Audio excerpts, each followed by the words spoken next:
अवतार राजपूत जी भोपाल से।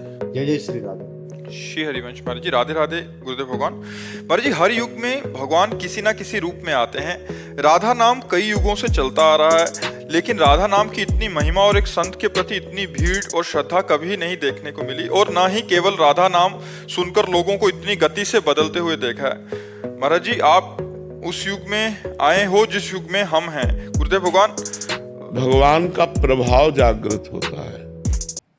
भगवान तो सबके हृदय में है, तो भगवान का प्रभाव जागृत होता है। जैसे वही बात आप जानते हैं, आप बोले तो उसका प्रभाव नहीं पड़ेगा, और इनके वाणी में भगवान जागृत हो चुके हैं, तो वही बात ये बोलेंगे तो हजारों लोगों के ऊपर प्रभाव पड़ जाएगा।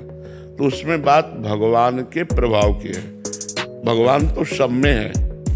कौन सा ऐसा जीव है जिसमें भगवान नहीं है? ना, सब में भगवान। तो सब भगवान के ही तो रूप हैं, तो सब भगवान के ही अंश अवतरित हुए हैं, सब भगवान के अंश से अवतरित हुए हैं। अब भगवान जहां जितना प्रकाश कर देते हैं, किसी को प्रकाशित किया 100 आदमी को बदल दिया, किसी संत को प्रकाशित किया 1000 आदमी को, किसी को प्रकाशित किया देश का देश बदल, तो वो भगवान का प्रभाव होता है, वो भगवान का प्रकाश होता है, व्यक्ति का नहीं होता। इस व्यक्ति का प्रभाव नहीं है, उस परमात्मा का प्रभाव है। वो चाहता है तो उस वाणी में बैठ करके जीव का मंगल कराने लगता है। वो चाहता है तो नाम का प्रकाश होने लगता है।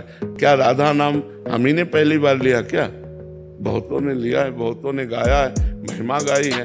अब उनको यहाँ से प्रकाशित करवाना है, तो जब बोला राधा तो करोड़ों लोग बोल रहे हैं राधा राधा, है ना। तो वो भगवान का प्रकाश है, वो भगवान का प्रभाव है, अवतार नहीं, अवतार नहीं, भगवान का प्रभाव। भगवान तो सब में, और भगवान जब अवतार लेते हैं तो अपनी अनंत शक्ति से लेते हैं। दुष्टों का संहार करना, भक्तों को सुख देना, प्रेममयी लीला करना, मतलब वर्षा कर देते हैं भगवान जब अवतार लेते हैं। और पापियों को भी भगवान परम पद देते हैं, बिना साधना के भी परम पद देते। अवतार एक अलग चीज है। अवतार का मतलब होता है स्वयं भगवान पधारे हैं।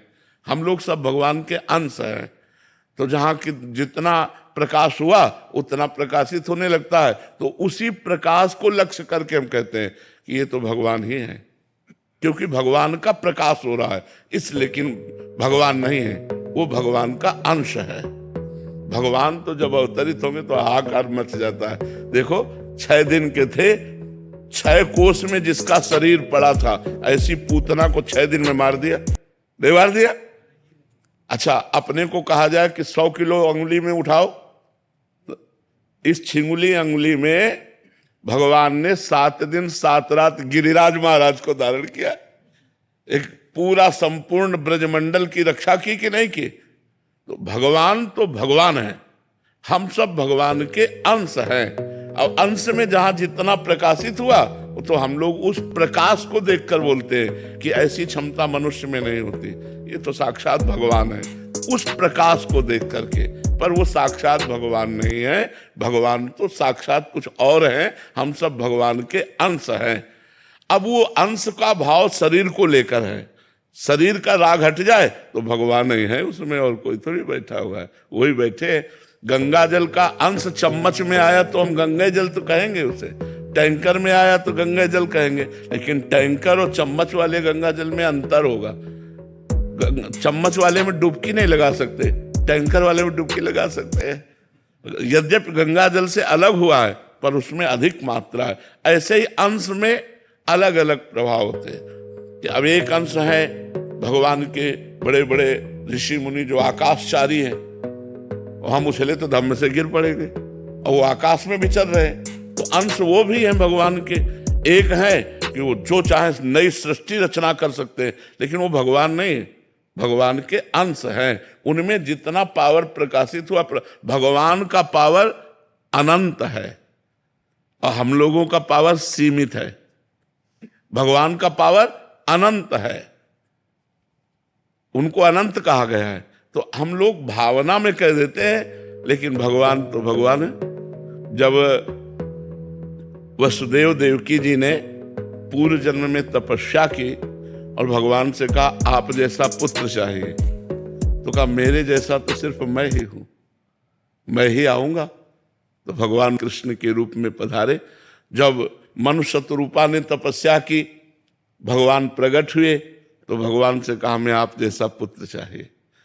तो उस समय भी भगवान यही बोले कि मेरे जैसा तो सिर्फ मैं ही हूं।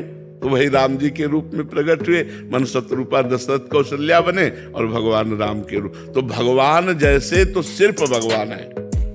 भगवान के भय से वायु चलती है, भगवान के भय से मृत्यु भयभीत होकर काम कर रहा है, भगवान के भय से पृथ्वी जल में नहीं डूब रही, भगवान के भय से सूर्य चंद्रमा अपना प्रकाश समय पर कर रहे हैं।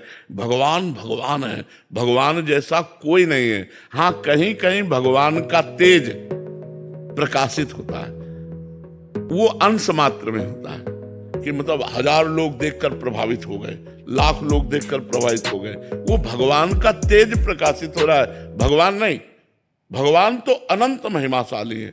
जितने ब्रह्मांड हैं ये भगवान के एक रोमकूप में है, इतने महान भगवान है। देख रावा माते तिन अद्भुत रूप अखंड, रोम रोम प्रतिलागे कोटि कोटि ब्रह्मांड। जैसे गूलर के फल में डाल ऐसे झुके और उसमें 10 गूलर लगी है, ऐसे एक रोमकूप में 10 ब्रह्मांड, लाखों ब्रह्मांड है। और उस ब्रह्मांड में एक ब्रह्मांडीय मृत्युलोक है, और इस मृत्युलोक में कितने जीव है। अब भगवान की महिमा सिर्फ भगवान, भगवान जैसा कोई नहीं। हाँ, भगवान का जहां प्रकाश, किसी की वाणी में प्रकाश, किसी के चेहरे में प्रकाश, किसी की भुजाओं में बल रूप से प्रकाश, अलग अलग, किसी के माइंड में प्रकाश, अलग अलग प्रकाश दिए हुए हैं। तो भगवान का ही सब। अब देख लो, भगवान का प्रभाव है तो वैज्ञानिकों ने क्या क्या नहीं बना दिया। भगवान ने ही तो पावर दिया वैज्ञानिक को माइंड का। अब एक कील फेंको ऐसे ऊपर, वो धम्म से नीचे गिर जाएगी और सैकड़ों आदमियों को बैठाल के हवाई जहाज उड़ता है नहीं उड़ता है, वो भी तो धातु का ही तो बना होता है और हवाई जहाज उड़ता है। तो ये सब किसने दिया? भगवान ने ही तो दिया। सबको माइंड भगवान ने ही दिया। हम एक साइकिल की चैन उतर जाए तो चढ़ाना मुश्किल पड़ जाता है, क्योंकि हमारी तमीज उतली है, और एक आदमी की हवाई जहाज उड़ा रहा है।